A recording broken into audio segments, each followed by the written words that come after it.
ถ้าเป็นเงินบาทเนาะ15,942 บาทพี่น้องเอ้ยถ้าเงินกีบเป็นอยู่10 ล้าน2 แสนเนาะนี่พี่น้องเนาะ10 ล้าน2 แสนนี่แหละพี่น้องเอ้ยประมาณนี้แหละเนาะนี่บ่าวนำได้จ่ายเป็นเงินกีบพี่น้องเอ้ยเนาะจำนวน10 ล้าน2 แสน32,300ถือว่าตำนี้พี่น้องเอ้ยเนาะถือว่ารุดกับบ่ได้ลื่นกับบ่ได้พี่น้องเอ้ยเพราะราคาของพนักงานบริษัทเพิ่นเนาะส่วนนี้โอ้มีทุกแนวพี่น้องเอ้ยมันมีทุกแนวเลยบริการว่องไวทันใจพี่น้องเอ้ยคงจะได้มาอีกครั้งแน่นอนพี่น้องเนาะหลังจากที่มีกะโลย่างต่างหลายๆอย่างในตอนนาพี่น้องเอ้ยตอนนี้พนักงานเขากำลังจัดเครื่องขึ้นถือว่าตอนนี้พี่น้องเอ้ยเนาะก็ถือว่าครบโอ้โทษอันนี้เนาะถือว่าจิตใดอยู่บนพี่น้องใส่มุมอยู่บ่เขาจะจัดการให้เนาะ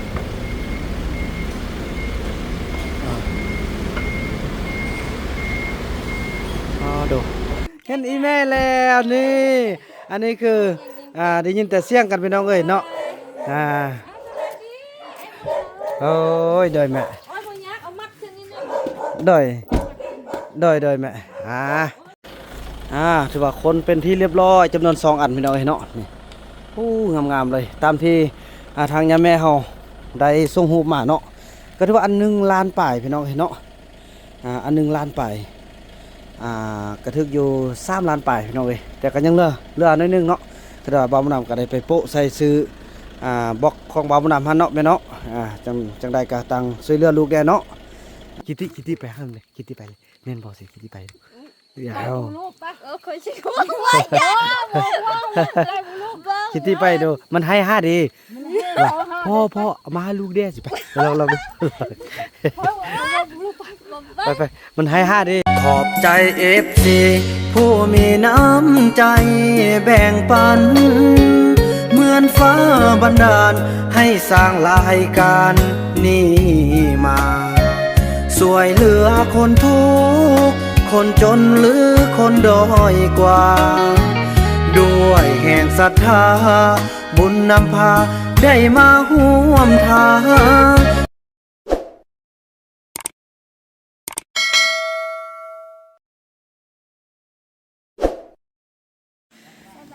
สบายดีน้องเน่สบายดีภาพบรรยากาศในยามแลงอยู่ที่บ้านยังบ้านด่านช้างเนาะ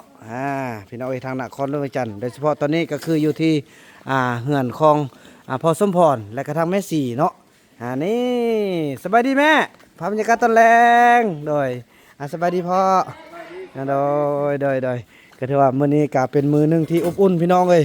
พี่น้องเฮาก็มายืนยันทำข้าวกันหลายท่านเนาะในไอ้บุญมีเพิ่นก็มานี่โธ่เนาะพี่น้องตอนนี้ก็กำลังเพิ่นได้ก็ว่าคือพ่อโดยโอ้เห็นอีแม่เลยขึ้นฮอดแม่นางคือกันเอาแท้ว่าโดยแม่เด้อลูกสิขออนุญาตเก็บภาพบรรยากาศในยามแลงพี่น้องเนาะแต่ว่ากินข้าวกินน้ำก่อนสิพากันนอนมื้ออื่นก็สู้งานต่อเนาะมื้อนี้ก็ถือว่าแม่เพิ่นก็มอบเงินช่วยเหลือพอต้องเรื่องเฮาจำนวน4 ล้านกว่ากีบพี่น้องเนาะโอ้ขอบคุณนำแม่นางแล้วก็พ่อเสหลายๆเนาะแล้วก็พิเศษก็อาหารคับแรงในมื้อนี้จากพ่อสมพรแล้วก็ทางแม่สีเนาะนี่มีหลายอย่างนี่โอ้อันนี้วันเกิดผู้ใดนี่ฮะมันเกิดพี่น้องของเน่โอ้วันเกิดพี่น้องของเน่บ่โอ้เราจองเค้กไว้ให้ก็เลยได้กินโอ้เพิ่นจุเค้กแต่แท้จริงอันเกิดวันเกิดมื้อใดนี่เกิดมื้อนี้บ่หรือว่ามื้อวานนี่โอ้เมื่อวานโดยนี่พี่น้องโอ้ทางนี้ก็จะแม่นโอ้มีทางพ่อเพิ่นเนาะกับเพิ่นก็พยายามทำข้าวแล้วก็มีอาหารการกินมีหลากหลายพี่น้องมีปลานึ่งมีปลาหมึกมีหลายอย่างพี่น้องเนาะนี่ก็ได้ว่าครบหน้าครบตากันมีไข่ลูกมีผักมีหลายๆอย่างเนาะเนาะเก็บภาพบรรยากาศในยามแรงพี่น้องเอ้ยน้องนี่ว่าโบนัสเซียวจะได้เห็นบ่าวบุญนำอีกครั้งเพิ่นว่าคือว่าแล้วพี่น้องไล่เวียกกว่าสิได้มาได้เนาะกินข้าวนำกันโดย สกิลทิพย์เนอะซะติ๊กเอ้ยเมียนก่อนเนาะเมียนก่อนเขากินข้าวก่อนเนาะกินข้าวก่อนจริงลิศ บาดำมันติดกันแล้ว เอาย่อโอ้เข้ากล่องตลอดเลยย่อ น้องนี่อ่ะเนาะเบิ่งอันน้องเบิ่งอันนั่นดิเบิ่งสิได้ ลูกหลานเขาต้องเรื่องมาอยู่โดดแล้วต้องบอกแค่เป็น มาสุดแล้วเพิ่นมาสุดแล้วเพิ่นอ้ายน่ะอ้าย เฮาลิงซะมันนั่นน่ะ มาสุดนี้เพิ่นอันลึงละเพิ่นเห็นโอ้พี่น้องเอ้ยเมื่อก่อนคิดว่ามันแบบไทยธรรมดามามื้อนี้เพิ่นเห็นเพิ่น YouTube เพิ่นดีใจเพิ่นว่าโอ้พี่น้องจังซี่แหละครอบครัวใหญ่เนาะจังซั่นแหละพี่น้องก็จะได้เกี่ยมกินข้าวกินน้ำเนาะแล้วก็พบกันตอนต่อไปเด้อพี่น้องเนาะภาพบรรยากาศตอนแรงเป็นภาพบรรยากาศที่อบอุ่นพี่น้องเอ้ยเนาะแล้วก็พบกันตอนต่อไปน่าจะเป็นมื้ออื่นเพิ่นแหละพี่น้องเอ้ยหลังจากกินข้าวกินน้ำแล้วก็สิพากันพักผ่อนแล้วก็มื้ออื่นก็สิได้เกี่ยมเดินทางกลับกันเนาะคืนนี้พักอยู่ที่นี่แหละพี่น้องเอ้ยโอ้โถพี่น้องเฮือนกว้างขวางงามหลายสมแล้วที่เป็นคนใจบุญใจเมตตาเนาะเฮือนก็งามดินก็กว้างร่างกายใหญ่ถือว่าใหญ่ทั้งทุกอย่างเนาะใหญ่ทั้งจิตใจใหญ่ทั้งความฮักความแพงจังซี่แหละพี่น้องเอ้ยอุ้ยไปกินข้าวแล้วพบกันมื้ออื่นวันเช้าเด้อเนาะบ่ได้ไปโรงเรียนเนาะมื้ออื่นพัก ตรงนี้เอาจังสันนะพี่น้องเนาะพบกันตอนต่อไปเป็นมื้ออื่นพุ่นแหละพี่น้องเอ้ย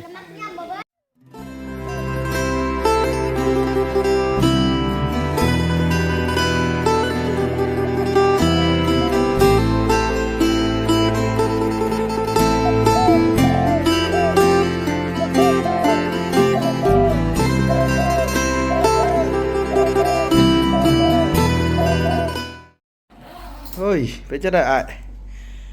พี่น้องเอ้ยแล้วก็มื้อเช้าต่อมาโอ้ไอ้บุญมีถ้ามีบนย่างลิ้นก็สิหั่นไว้โอ้พี่น้องเอ้ยมึงเด้อเพิ่นว่าลิ้นตามนี้นะเนาะเฮ้ยป่ะเฮ้ยแล้วมาบ่ไว้ใหญ่ป่าไอ้บุญมีไปใส่ไว้กระทวงพี่น้องเอ้ยทวงหัวคือผู้ใดเอ้ยเพิ่นว่าน่ะเนาะเฮ้ยอันยอนำกันก็ได้ป่ะไปเอิ้นไอ้ติ๊กบัดนี้เนาะไปเอิ้นไอ้ติ๊กโอ้ยามใดสิมีเฮือนงามแบบนี้อยู่ลูกเนาะขอบใจแม่นางเนาะพี่น้องเอ้ยแล้วก็พ่อเซที่จัดให้มีรายการนี้แล้วก็ขอบใจในการต้อนรับพี่น้องเอ้ยเนาะของพ่อสมพรแล้วก็แม่สีพี่น้องเอ้ยมื้อนี้ก็มีข่าวดีอีกพี่น้องเอ้ยเนาะก็คือพี่น้องเอ้ยทางยาแม่จันดาลีคำวงศาพี่น้องเอ้ยเพิ่นได้ส่งเงินมาจำนวน200เหรียญเนาะเพื่อให้ไปซื้อสักโคกพี่น้องเอ้ยมาเกี่ยมแปลงห้องน้ำเอาไว้อยู่บ้านเทิงหั่นแหละพี่น้องเอ้ยเนาะบ่อนที่จอดรถอยู่ข้างเฮือนของยาแม่จันดาลีกับยาแม่เจียวอนพี่น้องเอ้ยเนาะตอนนี้เพิ่นหัวบ่าวผู้นำได้มานครหลวงแล้วพอมันมีอยู่นครหลวงได้เพิ่นก็ส่งเงินมา200เหรียญพี่น้องเนาะ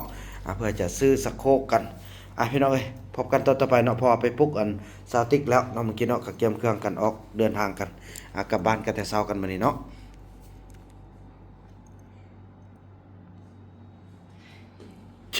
ยิ้มดีเลย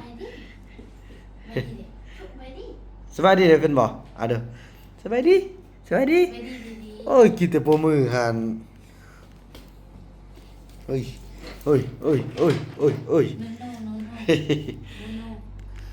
ไปเก็บเครื่องกลับกันลูกไป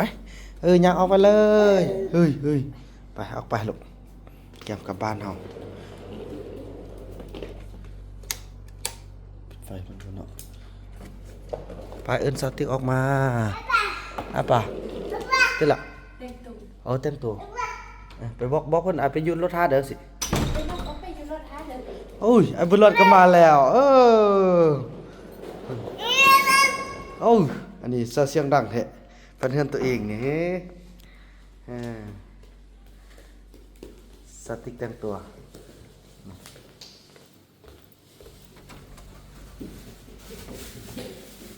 กลับบ้านกัน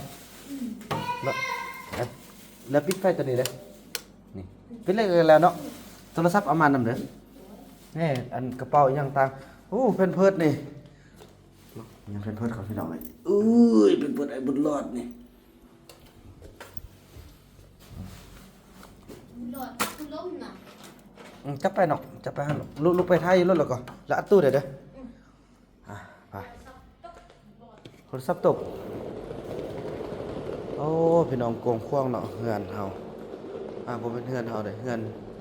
ทางที่เฮาพักเนาะคือเฮือนทางพอสมพรแล้วก็แม่สีเนาะพี่น้องเอ้ยเตรียมกลับบ้านกันบัดนี้นะครับการต้อนรับอย่างอบอุ่น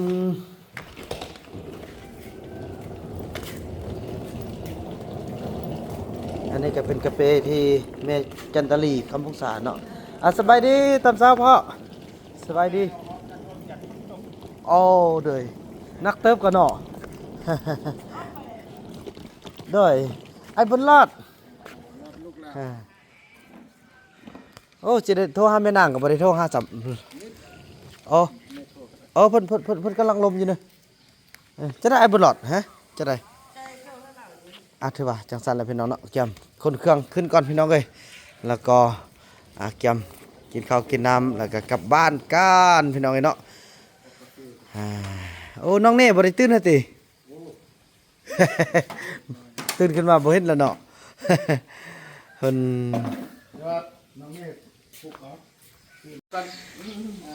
ปา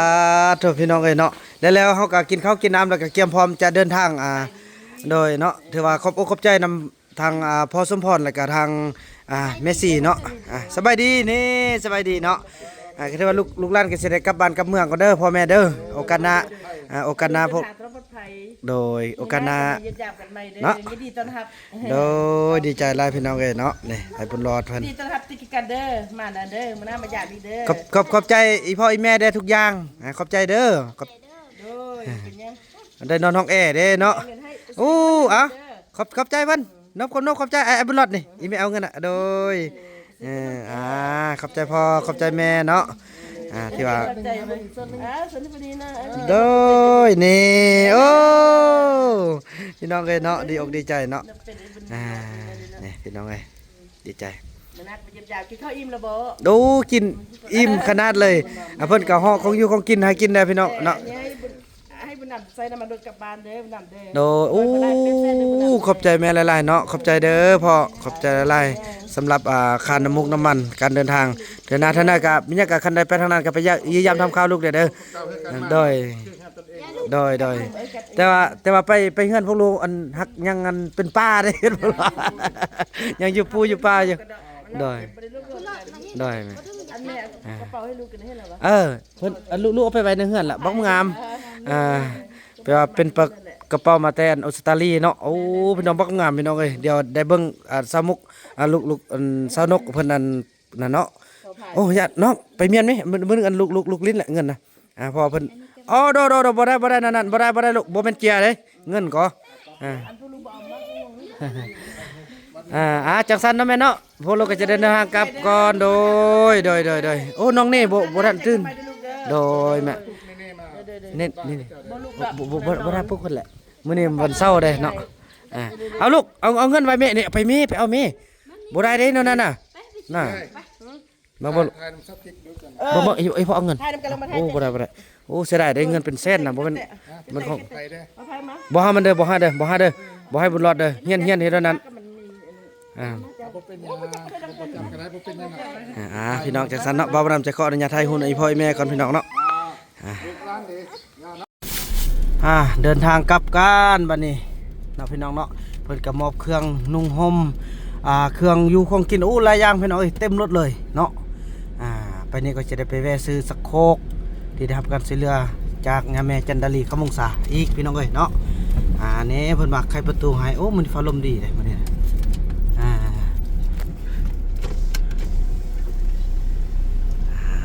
พอสมพรเนาะ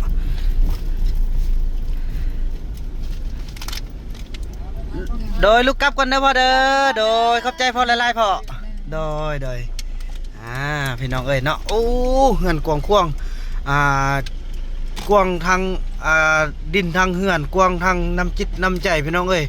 โอ้ยดีใจเป็นบุญของบาวบุญนำและสาวนกแล้วก็ของสาวติ๊กพี่น้องที่ได้มาพบพ่อเพิ่นขอบอกขอบใจแม่นางที่ว่าจัดการทุกอย่างเนาะถือว่าการพักผ่อนก็ถือว่า ยิ้มนำสำนันทุกอย่างเลยพี่น้องเอ้ยนอนห้องแอร์โอ้ยังมีห้องแบบนี้เด้เนาะติ๊กเนาะเย็นดีเนาะโอ้ดูคักสุดยอดเลยอาจจะสั้นแล้วพี่น้องเดินทางพบกันตอนต่อไปเนาะเพราะอาจจะได้ไปแวะซื้อสักโคกก่อนพี่น้องเอ้ยเนาะพี่น้องแล้ว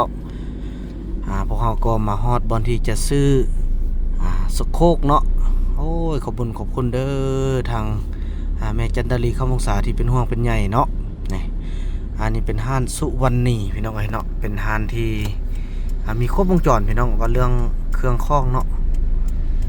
มันเข้าบ่นี้บอกแม่นบ่เนาะกูแม่นติ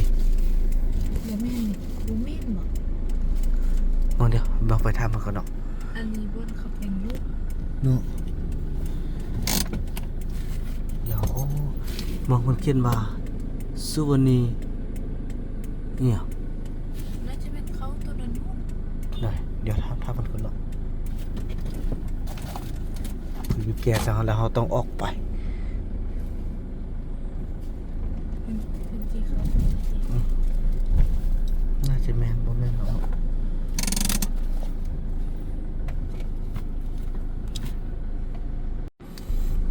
พี่น้องเอ้ยแล้วมันอยู่พี่น้องเอ้ยปลาอยู่บนหนึ่งเนาะเพิ่นนี่โอ้พี่นาน้องบักใหญ่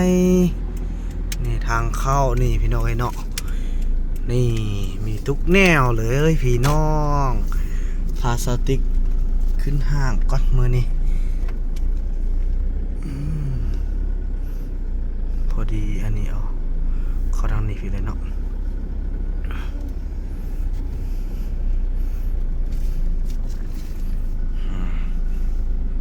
โอเคบนรถนอนเนี่ยนี่ท่าก็ได้เด้อไปจอดรถจะปวดนั่นหรอกไปเอาเดินเข้าไปมาเลยเอาอันนี้ก็ยินดีท่าเด้ออันนี้นอนเนี่ยเฮ้ยเห็นยังลูกอีบุญรอดให้ยังลูกสติกว่า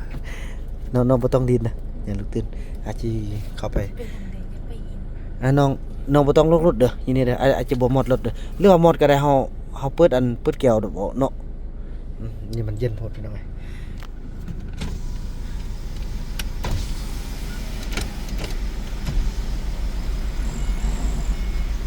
มื้อนั้นพี่น้องพี่น้องจังสันเนาะก็ถือว่าลุยต่อพี่น้องเอ้ยไปบัดนี้ไปส่งรูปแบบที่แม่จันดาลีเฮาให้ซื้อเนาะพี่น้องเนาะแล้วคันเรือพี่น้องไอ้บาวบุญนำก็เพิ่นบอกเลยเนาะถ้าว่าเรือบ่พอแล้วบอกถ้าเรือเราให้ซื้อข้องอันใส่เฮือนข้องอันลูกบุญนำแด่เพิ่นว่าเนาะจังซั่นแหละพี่น้องเอ้ยพวกเฮาจะได้เดินซื้อโอ้เต็มเลยสบายดีเจ้าสบายดีโดยมาเบิ่งสักโคกกันแน่ได้พี่น้องเอ้ยเนาะเข้าไปด้านในโอ้มีทุกแนวเลยพี่น้องเลยอัน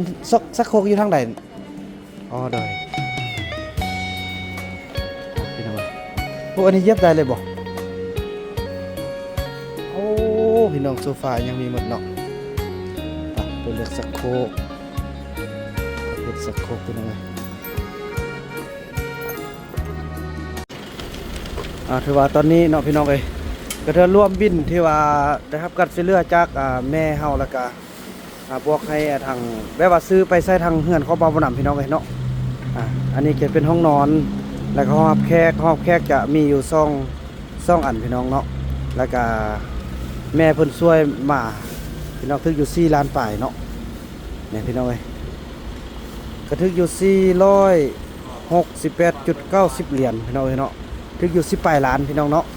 แม่เพิ่นก็ช่วยอยู่4ล้าน4ล้านกว่า200เหรียญพี่น้องเนาะโอ้พี่น้องเอ้ยแต่แท้จริงแม่เพิ่นส่งมานี่เรือพี่น้องเอ้ยเนาะเรือเฉพาะสโคก2อันเรือก็มีแต่อันละเท่าไหร่อันละล้านปลายนี่พี่น้องเอ้ยเนาะเรือแล้วบัดนี้เราบ่าวนำกับบวกใส่ที่ว่าซื้อใส่ของบ่าวนำได้ค อบคุญขอบคุณเด้อทางแม่เนาะนี่อันนี้เป็นสักโครกแล้วก็ครบสุดอีกอย่างต่างพี่น้องเนาะรายการนี้แหละที่คือถ้าเป็นเงินบาทเนาะ15,942 บาทพี่น้องเอ้ยถ้าเงินกีบเป็นอยู่10ล้าน2แสนเนาะนี่พี่น้องเนาะ10ล้าน2แสนนี่แหละพี่น้องเอ้ยประมาณนี้แหละเนาะนี่บ่าวนำได้ใจายเป็นเงินกีบพี่น้องเอ้ยเนาะจำนวน10ล้าน2แสน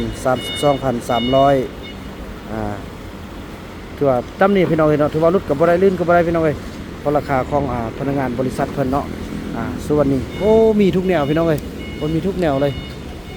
บริการว่องไวทันใจพี่น้องเอ้ยคงจะได้มาอีกครั้งแน่นอนพี่น้องเนาะหลังจากที่มีกะโลอย่างต่างหลายๆอย่างในตอนนาพี่น้องเอ้ย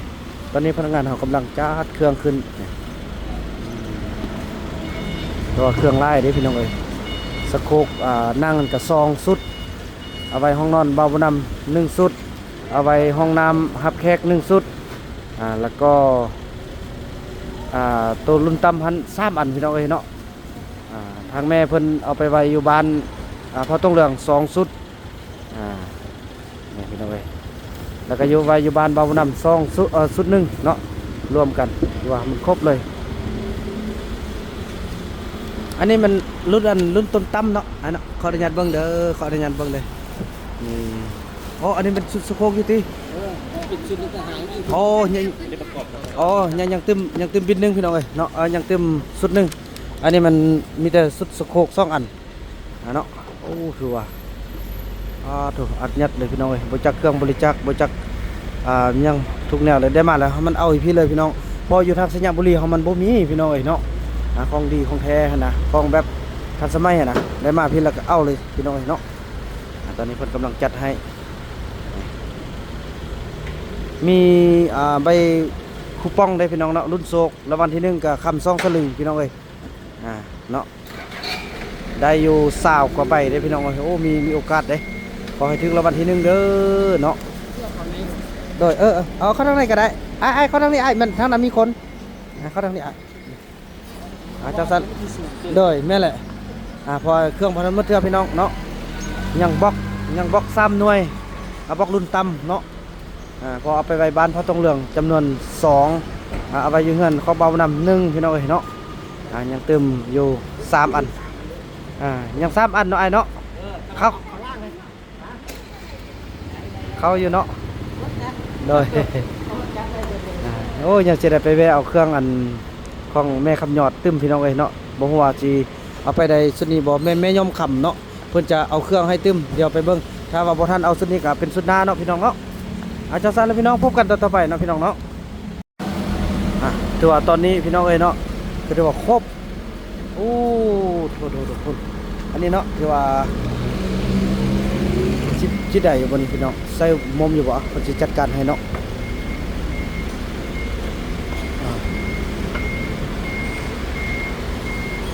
ดูไอ้แม่แหละเอาอันนี้ย่องถึงเอาแม่แหละอันนี้ฟ้องที่ว่าไปใส่บานเพราะต้องเหลืองเนาะโอเคก็ถือหนักพอสมควรนะพี่น้องเอ้ยเนาะโอ้ยขอบคุณเด้อแม่จันทลีเนาะได้มาแล้วก็มันซื้อใส่พร้อมกันเลยพี่น้องเอ้ย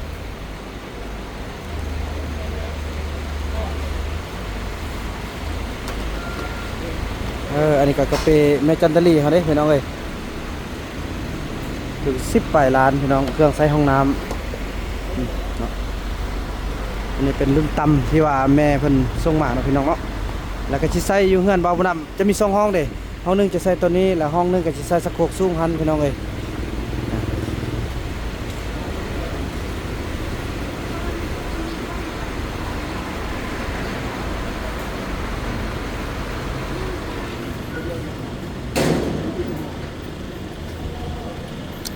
นั้นเลยพี่น้องเลยเนาะเดี๋ยวเกี่ยมเครื่องจะไป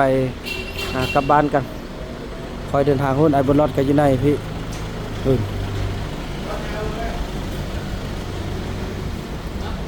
จะได้ไปแวะทางแม่คำยอดเนาะแม่ยอมคำจนน้อยนึงพี่น้องเลยพอเพิ่นมีเครื่องบ่ฮู้ว่าสิตั้งใดหรือบ่ตั้งใด กันตั้งบ่ได้ก็สิเป็นโอกาสหน้าก่อนพี่น้องเนาะมื้อนี้แท้เบิ่งเต็มสุดที่แล้วพี่น้องเอ้ยเนาะอ่า เนาะเอ้ยอันบนมีจังสันเลยพี่น้องพอดีอาญะเลยสิได้ฮับตึมบ่ได้แล้วมันนี่เครื่องน่ะ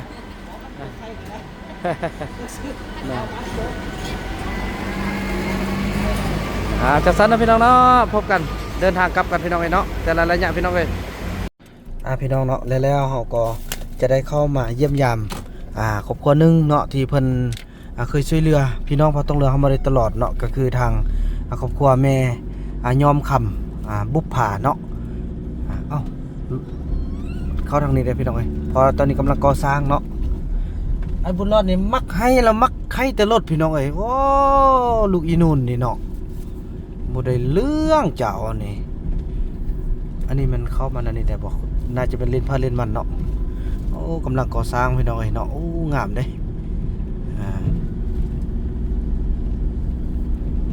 เพิ่นสิออกมาลัดหันแล้วพี่น้องเอ้ยจังซั่นเนาะพบกันตอนต่อไปพี่น้องเอ้ยบ่เห็นหน้าเห็นตาเพิ่นจักเทื่อมีแต่ได้ยินเสียงกันคู่มือเพิ่นได้ช่วยสิ้นช่วยเครื่องนุ่งให้เซาลีเซาติ๊กให้แม่เฒ่ามีให้พ่อตรงเหลืองเมื่อที่ว่าไล่เดือนที่แล้วพี่น้องเนาะมื้อนี้พวกเฮาจะมาหาเพิ่นบอกเพิ่นได้เกี่ยมมักแก่นพืชพันธุ์ปลูกได้พี่น้องเอ้ยเนาะมีมักงามีหยังตึมมาแหละพี่น้องเอ้ยเพิ่นมาฮอดนี่แหละแล้วซิดกำแพงเพิ่นว่าซิดกำแพงใส่ข้อนี้บอกน่าจะข้อนี้เนาะนี่บ้านจำปาแม่นบอกเข้ามานี่โอ้งามพี่น้องเอ้ยนี่น่าจะแม่นผู้นี้บอกเบิ่งเด้อเบิ่งเพิ่นกันเนาะเพิ่นอยู่ใส่แม่นบ่ไอ้บุญมีจะเห็นแม่ตู้แล้วเนาะพี่น้องเอ้ยโทรมาแล้วพี่น้องเอ้ยตอนนี้มาฮอดเฮือนแม่ตู้แล้วไอ้บุญมีพี่น้องเอ้ยเนาะนี่ได้ยินแต่เสียงกันพี่น้องเอ้ยแต่บ่เห็นหน้าเห็นตากันจักเทื่อโอ้พี่น้องเอ้ยดีใจเนาะที่มาพบพอเพิ่นนี่โอ้เห็นแล้วเบิ่งแต่โทรศัพท์นี่แม่ยอมคำบุปผาเนาะนี่ฮอดละพี่น้องเอ้ยแม่บ่ขึ้นดำลูกเด้อเสร็จเนาะนี่น้องเอ้ยบ่ขึ้นน่ะบ่ขึ้นน้ำลูกนะแม่สบายดี สบายดีแม่บ่ขึ้นน้ำลูกน่ะบ่ขึ้นก็ได้ บ่ขึ้นกันโอเคอีแม่ไปก่อนเลย เด้อ นี่พี่น้องเอ้ยนี่แม่ยอมคำเฮาเนาะแม่ยอมคำปุ๊บผาพี่น้องเอ้ยจังซั่นแหละพี่น้องเนาะพบกันอยู่เฮือนพี่น้องเอ้ยฮอดแล้วนี่พี่น้องเอ้ยเฮือนของแม่ตู้เฮาพี่น้องเอ้ยเนาะนี่โอ้เป็นเฮือนโมเดิร์นคล้ายๆคือเฮือนบ่าวบุญนำอ๋อเพิ่นบอกให้โค้งมาอันนี้เนาะเพราะบ่มีบ่อนจอดรถ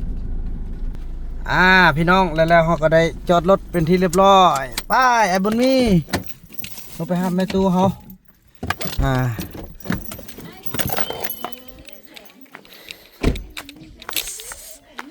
สบายดีแม่สบายดีโอ้เห็นอีแม่แล้วนี่อันนี้คือได้ยินแต่เสียงกันพี่น้องเอ้ยเนาะโอ้ยโดยแม่โดยแม่โดยไปเนาะเข้าไปเลยโดยคือกันเลยแม่อยู่พุ่นคือกันเลยโดยแม่โอ้ยดีใจพี่น้องเอ้ยมาฮอดเฮือนของแม่ย่อมคำบุปผาพี่น้องเอ้ยเนาะโอ้พี่น้องเอ้ยนี่สบายดีเด้อแม่เด้อเป็นจังได๋อยู่ดีมีแฮงอยู่ติแม่โดยไปนั่งหลังบ้านเนาะโดยโอ้พี่น้องเอ้ยอยู่แบบธรรมชาติเลยเนาะธรรมชาตินี่ก็คืออะไรไอ้พิการเพิ่นนอนไหน อีแม่เพิ่นเลี้ยงอภิการพี่น้องเพราะว่าจบเนี่ยก็แม่เพิ่นกำลังถึงปีจบเนาะแล้วเกิดอุบัติเหตุโอ้นั่งนี่ลูกนั่งนี้เนอะอันนั้นเป็นหยังแม่อันนั้นข้างหลังนั่นเป็นหยังเอาเฮือนแมวทางนู้นมันมีน้ำเนี่ยแม่มีน้ำเนี่ยนั่นน่ะโอ้เอ้าบ่แม่นมันห้วยตัดหมุนเนอะโอ้พี่น้องธรรมศาสตร์บักงามๆเอ้าอันนี้มันเฮือนมันหยังแม่เงินแมว โอ้อีแม่ก็เลี้ยงแมวแมว10ปลายโต ปลาโถปูทางหลัง ขึ้นไปหั่นแม่ ปลา งาม เนาะ ๆเลย งามขนาดเลยเอานี่มันหินธรรมศาสตร์เฮาเนาะ แม่น ปลาโถ อันลูกอยู่นี่ลูกอุทัยบางงาม เนาะปลาพี่น้องเอ้ยบางหินนี่หมดเลย ๆลาดหมุนเด้อนี่เด้อ แม่ยามฝนนี่มีน้ำมันบ่ นี่น้ำถาด อ๋อ นี่น้ำ นั่นเลยอ่า มาห้ามีตู้อะไรเด้มื้อนี้ เลยเห็นกันตัวจริงแล้วบัดนี้ตะกี้เห็นแต่อยู่ในโทรศัพท์สาธุเด้สาธุสาธุตึมสาธุแม่ตู้ตึมสาธุสบายดีจ้ะ เออ ไอ้โบราณสบายดี สบายดีลูกสบายดีเลย ดีเด้อลูก สบายดีนี่สบายมีแต่ตู้อันนี้แหละแห้งงามอันนบแล้วก็มันกลมหัวยอกซะนี่แหละอันนี้น่ะเนาะแม่น คำฮู้เนาะเพิ่นว่าอันคันดื้อมาแล้วก็ว่าโอ้ยลูกอีนู่น ลูกอีนู่นไปวันนี้ไปนั่งพักผ่อนโอ้หินงามเนาะพี่น้องเอ้ยเด้อนี่นโอ้งามมันบ่เบิ่งโอ้อันนี้เป็นดินทั้งหมดมันบ่แม่ป๊าดพี่น้องเนาะเบิ่งมื้อมีบ่นขึ้นอีกขออนุญาตขึ้นเด้อญาติบัดกรรมแม่พี่น้องเอ้ยป๊าดโธ่มาขึ้นนั่งกินแล้วกินเบียร์นี่คักขนาดนี่โอ้อันนี้สมาแห้งคักอีกป๊าดพี่น้องวิวบักงามแม่โบจะเป็นอันทั้งอันนั้นเนาะคันโบยักษ์ไส้นี่ก็มันย่องนี่เลยก็ได้พี่น้องเอ้ยแม่นี่อันนั้นก็เป็นหาดนั่งกินชมวิวอีกต่างๆป๊าดพี่น้องหินก้อนบักใหญ่ๆบักงามแม่ฮู้เนาะป๊าดสุดยอดเลยคือคนเฮ็ดเลยพี่น้องอันนั้นไหมน่าเป็นลายเป็นอย่างต่างโอ้พี่น้องงามลายเนาะหุ่นแมวโอ้แม่อีแม่เพิ่นก็เลี้ยงแมว10ปลายโตพี่น้องเอ้ยจังซั่นนะพี่น้องเนาะไปกินข้าวกินน้ำลมกันแล้วก็จะได้กลับเด้อพี่น้องเพราะระยะทางของมันไกลเนาะไอ้บุญมีนก่อนเป็นตู้น่ะไอ้บุญรัดก่อนเป็นตู้ได้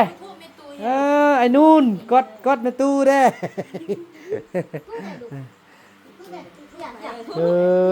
ถูกเลยได้บ้างเป็นตู้ดูคนน้อยเพิ่นซื้อยังเกาะนี่นะอันนี้ข้าวฟ่างอันนี้ น้องข้าวฟางสบายดีน้องข้าวฟางโดยเบิ่งแม่ตูเบิ่งอันคนน้อยนำช่วยแม่ตูเด้อคนเบิ่งอายพิการเฮาเนาะอ่าวเพิ่น เพิ่นเป็นอ่าวเนาะน้องพอเนี่ยก็ว่าเลยพี่น้องเอ้ยเพิ่นเป็นคนพิการเนาะที่ว่าฉันถ้าว่ามีหม้ออยู่ใส่ดีๆก็ยังมาช่วยเหลือเอาบุญเอากุศลก็อย่าลืมพี่น้องเอ้ยเพิ่นก็เป็นคนดีพี่น้องอีแม่เพิ่นก็มีแต่เบิ่งอันอายพิการเฮาอยู่ในห้องเพราะแท้จริงเพิ่นเฮียนยังก็แม่ทำอีหล่ะวิศวกรก่อสร้างปีสุดท้ายพี่น้องปริญญาตรีเนาะคือว่า5 ปีเก่งห้องเรียนแล้วก็มาเกิดอุบัติเหตุพี่น้องเอ้ยรถเขาเจ้าตำนึงรถมาตำโอ้ยบ่เคยกินเหล้าบ่เคยกินเบียร์เลยแน่พี่น้องเอ้ยของกินเพิ่นก็จะมาเพิ่นว่าถวายให้บาบุญนำได้พี่น้องเอ้ยแน่ขนมเพิ่นว่ายกมา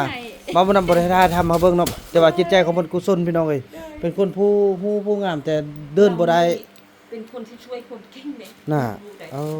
ผู้ใดห้องเขาไปรถงานตำแหน่งก็พาไป นั่นล่ะไปสำนักก็ขี่รถจักรพาไปแล้วเป็นยังอันคนดีๆนะยังมามักเป็นแบบนี้เนาะโอ้ยบ่มีน้ำใจเลยนี่แหละอีแม่เพิ่นก็มอบเครื่องให้ตื้มพี่น้องเอ้ยเนาะนี่แหละเป็นที่ว่าได้ติ๊กที่ว่าน้องอันใดเครื่องที่ว่าเฮาไปใจสุนันอีแม่เพิ่นฝากไว้ให้น้อย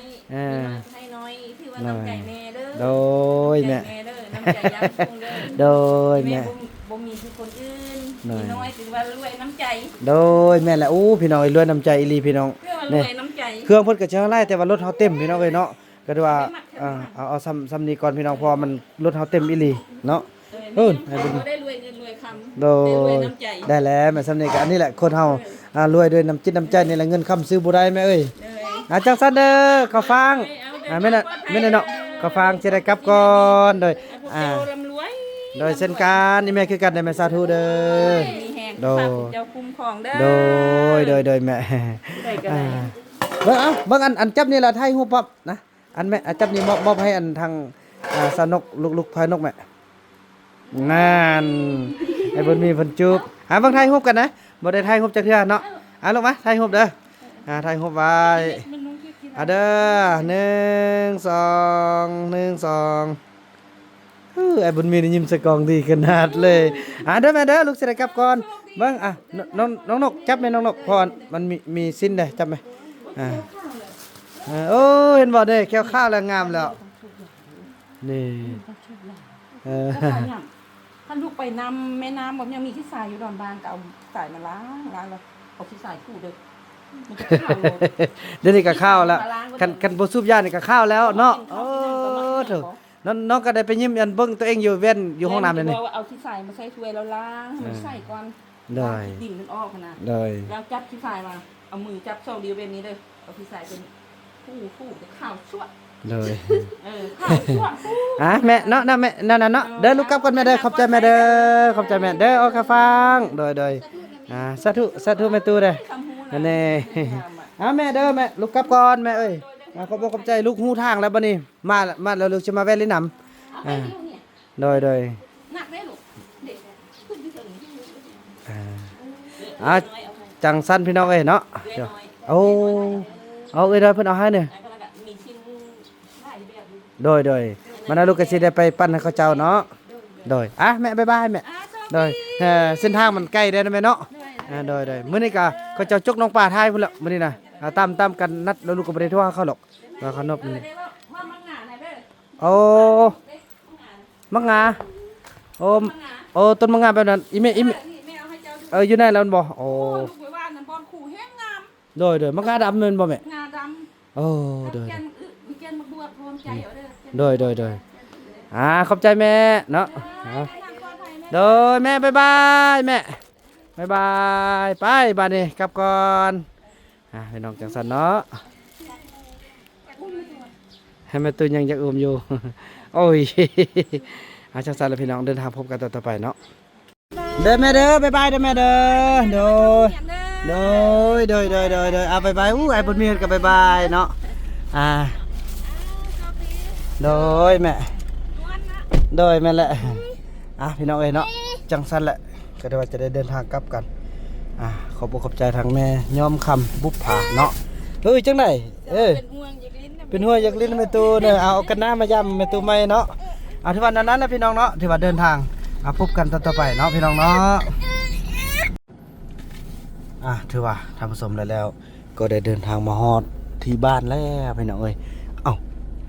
ไม่ยังไม่ยังวะโอ้ยเป็นสระโอ้ยพอรับขนาดเลยพี่น้องเอ้ยจะได้ยกลงอันนี้โอ้พอมื้อนี้เขาเจ้าได้พักเวียกเลยโอ้สบายดีเสี่ยว โดยถือว่าถูกพี่น้องเอ้ยแล้วไล่เติบแล้วเนาะแล้วไล่เติบแล้วนี่อันนี้เป็นประตูใหญ่เฮางามทางหน้าบ้านอันนี้บอนซีนั่งกินกาแฟอย่างต่างเธอสุดยอดไหวอีหลีพี่น้อยในสร้างเนาะเพียง2 มือโอ้พอมื้อนี้พักเวียกเนาะเสียเนาะมืออื่นนี่ลุยตอดบ่มื้ออื่นโอ้ตัวทางเนี้ย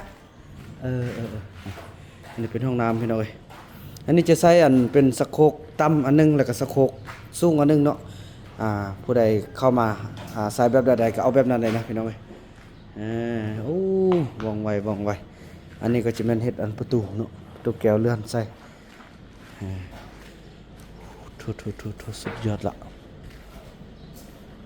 เสี่ยวอันเฮาห้าตัวยกอันสะโคกนำช่วยเฮาได้เด้อเฮาจะไว้ซะหรอสะโคกนี่เฮายกไว้ทางหลังอยู่เลยเนาะ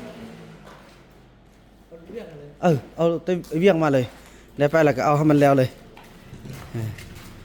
นี่ฮะอันนี้ห้องนึงขออีกพ่อนะอันพ่อเฮานะอ๋อนั่นพี่น้องจะได้ยกอันนี้ก่อนเนาะถือว่าทำผสมเนาะได้แล้วเขาก็โอ้คนลงแล้วพี่น้องเนาะสำเร็จแล้วถือว่ายังแต่ซ่องอันของย่าแม่จันดาลีคำมงษาเนาะจะได้ไปไว้อยู่ที่บ้านพ่อต้งเหลืองพี่น้องโอ้พอดีทึกต้องอันเดียวกันเลยพี่น้องเนาะโอ้บ่เสียเวลากันเด้อขอบใจทางย่าแม่เนาะที่ได้ช่วยเหลือช่วยกับประกอบสร้างเปิดสร้างอีกแล้วพี่น้องสร้างห้องน้ำเนาะ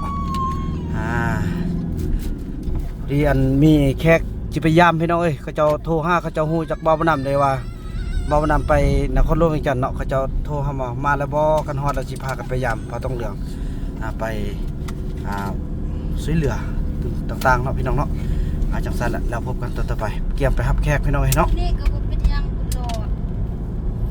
คือรอดมาขี้ให้บุญรอดนี่เนาะถือว่าท่านผู้ชมติ๊กอยู่นี่ฮะเด้อบ่ทันลงเด้อฮอดทุบพี่น้องฮอดขนาดเลยก็ถือว่ามาฮอดแล้วพี่น้องเนาะสิได้เอาอันบล็อกเอามาไว้นี่พี่น้องแล้วก็เอาเข้าไปไว้ในเพราะว่าเกี่ยมไปบล็อกเขาพอมีคนฮู้เขาเจ้าฮู้ว่าเบ้าบ่นำสิมาฮอดเนาะพี่น้องเนาะก็ถือว่าพากันลังไลจะเข้ามาเที่ยวในมื้อนี้พี่น้องเนาะเพราะว่าเขาเจ้าติดตามเฟซได้โอ้หลายคนพี่น้องอยากมาเที่ยวแต่ฮู้ว่าเบ้าบ่นำไปนครหลวงเพิ่นก็บ่มาพี่น้องเห็นบ่ฮอยรถก็บ่เห็นมาโอ้มาหน่อยนึงมาแต่น่าจะเป็นเมื่อวานนี้เนาะเอาจังซั่นแล้วพี่น้องเนาะคนอันนี้ลงก่อนนี่อันนี้คือการจูดขนวนในการสร้างห้องน้ำของย่าแม่จันดาลีคำวงศาเนาะพี่น้องเนาะจำนวน2 อันเดี๋ยวคนลงพี่น้องถือว่าคนเป็นที่เรียบร้อยจำนวน2 อันพี่น้องเนาะนี่งามๆเลยตามที่ทางย่าแม่เฮาได้ส่งรูปมาเนาะก็ถือว่าอัน1 ล้านป่ายพี่น้องเนาะอัน1 ล้านป่ายกระทึกอยู่3 ล้านป่ายพี่น้องแต่ก็ยังเหลือน้อยนึงเนาะแต่ว่าบ่าวบุญนำก็ได้ไปโปะใส่ซื้อบล็อกของบ่าวบุญนำหันเนาะแม่เนาะจังได้ก็ตังช่วยเหลือลูกแดเนาะก็ถือว่านี่คือจุดเริ่มต้นพี่น้องจะสร้างห้องน้ำแค่นั้นแหละเพราะว่าอันนี้เฮือนของแม่เจียวอดเนาะเฮือนแม่จันดาลีอยู่หั่นพี่น้องเฮาเช็ดห้องน้ำระวางกลางน่าจะให้มันใส่ได้นี้แล้วก็มีอีกหลังนึงตึมอยู่นี่ให้มันใส่ได้4 1 2 3 3 in 1เลย1 2 3แม่นละ3 in 1เลยพี่น้องเนาะจังซั่นเลยพี่น้องเนาะตึมจักหน่อยเบานํรับแขกแล้วก็สิได้คนเข้าไปเมียนไว้ข้างในพี่น้องเนาะเพราะว่าแขกจะขึ้นมาแล้วพี่น้องเนาะพี่น้องแล้วเดินทางมานี้ ก็มีรถจักรเขาจะจอดขวางหน้าเนาะน่าจะเขาจะมาเที่ยวพี่น้อง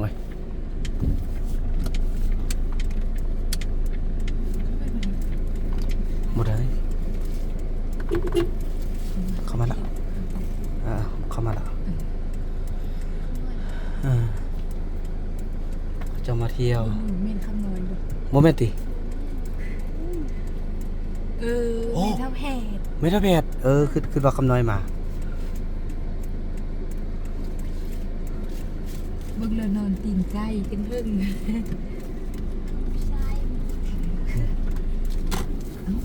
เขาฮู้ว่าสาวติ๊กไปเฮ็ดแค้วเขามาเบิ่งโอ้เลือกเบิ่งเด้อมักผู้ใดเด้อโอเคนี่ฮอดแล้วไม่ทับแพทย์ไปลงบาทนี่แล้วเด้ฮอดแล้วฮอดบ้านเฮือนแล้วพี่น้องเนาะ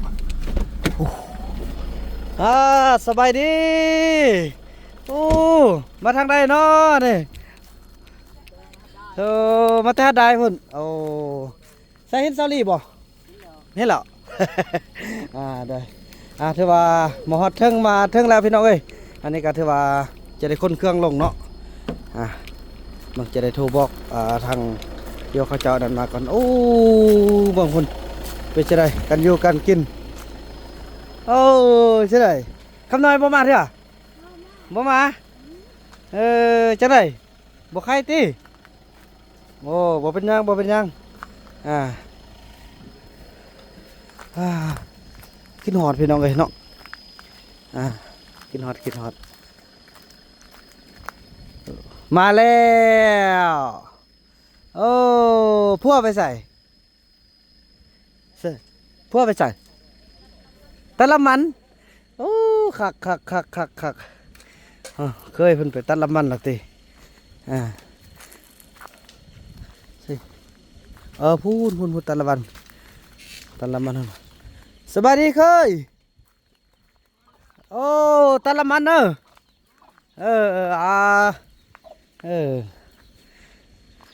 ชาวซาลาพี่น้องเนาะจะได้โทรบอกทางแขกที่เพิ่นจะมายามบ่าวผู้นำมาฮอดแล้วเนาะพอเพิ่นรอแต่บ่าวผู้นำเด้พี่น้องเนาะไอ้บุญรอดให้ห้าผู้บ่าวผู้เพิ่นมาเที่ยวนำอย่าคิตตี้ไปห้ามเลยคิตตี้ไปเลยแม่นบ่สิคิตตี้ไปอย่าเอา ลูกปักเคยชิคว่าว้าวลูกเบิ้ง คิตตี้ไปดูมันให้ห้าดีพ่อมาให้ลูกเด้สิไปเราดูไปมันให้ห้าดีเห็นบ่น่ะดูต้นลูกโอ้ลูกให้ห้าดีไปแม่เนาะพี่ดาเอ้ยที่ว่าไอ้บุญรอดให้ห้า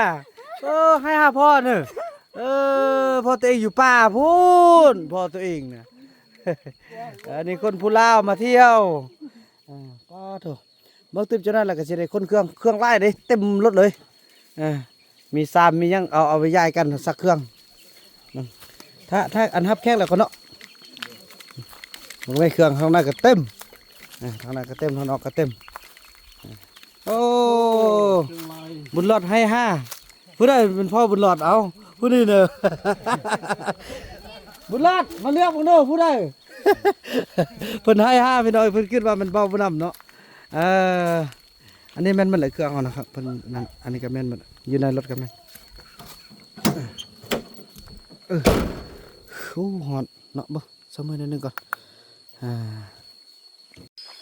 พี่น้องเนาะตอนนี้ก็ได้ยินเสียงรถอยู่ถึงแล้วเนาะแต่ว่าแขกเขาน่าจะมาแล้วสาลี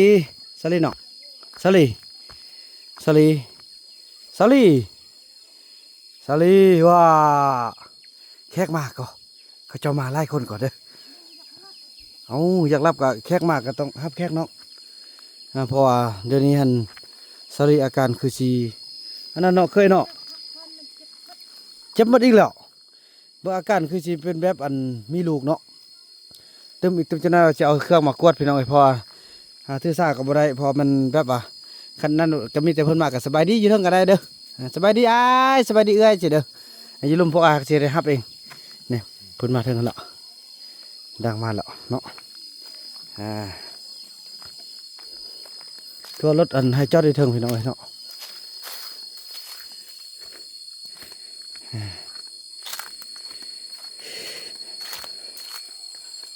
เราถ่ายอยู่นี่พี่น้องเอ้ยบุญมีลึงห้องแอร์พี่น้องเอ้ยมาอยู่พี่ฮอนแล้วมันให้ตลอดเลยมารถประมาณ3-4 คันสักเนาะ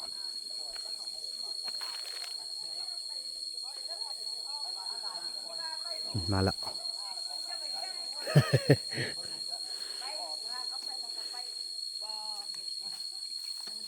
จะปาบ่ได้ถ่ายคลิป จะได้ไม่ยากนี่โอ้ของตอนโอ้สินยังนี่สินหมูโอ้ควายสินควายนี่ใส่ควายพี่น้องเอ้ย สบายดีโอ้พี่น้องมาแล้วเดี๋ยวทำนะว่ามันแค่เข้ามาแต่ทางใดมาแต่หัดได้โดยสบายดี โอ้ยฮักก็บ่ฮอดเมื่อยเกือบตาย โดยถ้าเอื้อยก็มาเนี่ย โดยสบายดีสบายดี จะพาไปแล้ว โดย ไอ้นี่ก็มีทีมงานแน่เนาะ โดยโดย ยักมาเพื่อน้าเพื่อตาว่าเขาอยู่ใช่อยู่กินใช่เนาะ โดยโดย แต่ว่าฮั ได้ ฒนาบ้านเมืองเฮาอีเรียกได้นี่เด้อ โดย ไอ้ที่นี่ก็ยักสนับสนุนอยู่ โดยโดยโอ้ขอบใจอะไรสบายดีเด้อโดยสบายดีโดยสบายดี โดยโดยสบายดีเด้อต้องคือว่าขี้คุยแท้บ่สบายดีนำเด้ซ้ำกับเศร้าลี่นี่นำขี้คานนี่เนาะ สบายดีเด้อโอ้มันก็จะคันมานี่นะรถน่ะ3-4 คันโอ้เด้อยินดียินดีโดยสบายดีเด้อ หัวหน้าเผาใช่หัวหน้าเผาน่ะ หุ่นน่ะอยู่เกณฑ์นั่นเท่าแหละหัวหน้าเผ่าแท้ๆอยู่ในป่ามันบอกมามื้อนี้น่ะมันไปหากินสบายดีเด้อโอ้มีของแถมมาตอนอีกพี่น้องเอ้ย โอ้เป็นนายตากระโดดแล้วเนาะโดยกำลังเริ่มนายสร้างกับพระท่านมาเทื่อนสบายดีโดยสบายดีอ้ายเด้อสบายดีโดยพี่น้องเนาะมาแต่แค่ขมวน โอ้เดินมาแต่แค่ขมวนภาคใต้เอาพี่น้องเอ้ยเนาะมาแต่เขตขมวนกับเขตนาไก่เด้เนาะ มันยังมันละยังมัน โอ้โดยทีมงานญี่ปุ่นก็มีไอเตียงค่ำก็รู้จัก วิธีการให้คนทางอย่างนี้ โอ้ อยู่บ้านเฮาแหละน้ำพูน โดย โรงบ้าน ขอบใจอ้ายขอบใจ มาได้เบิ่งนี่ โดยนี่แหละกำลังพัฒนาอ้ายเอ้ยจังซั่นพี่น้องเนาะบ่าวมะนาวก็จะได้ขออนุญาตไลฟ์สดทาง Facebook ก่อนเนาะเพราะว่าเพิ่นได้ฮอดมาถึงแล้วเพิ่นก็อยากออกโซเชียลนำเนาะนี่สวัสดีสบายดีเพิ่นล่ะติสวัสดีบ่อยากแข็งแรงปานใดคือสิมีน้องใหม่แล้วล่ะคืออยู่ เลยไปเนาะไปเพิ่นเลยเพิ่นเลยจังซั่นพี่น้องบ่าวมะนาวจะขออนุญาตไลฟ์สดทางFacebook ก่อนเนาะ